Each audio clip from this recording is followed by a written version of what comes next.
بسم اللہ الرحمن الرحیم۔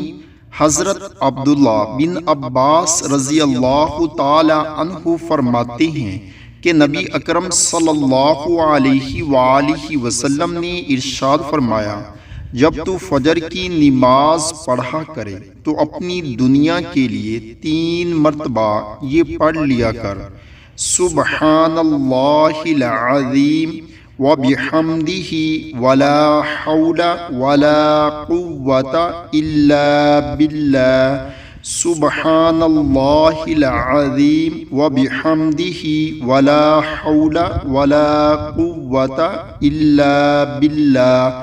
اللہ تعالیٰ تجھے 4 بیماریوں سے نجات میں رکھے گا: پاگل پن، کوڑ، اندھا پن اور فالے کی بیماری سے۔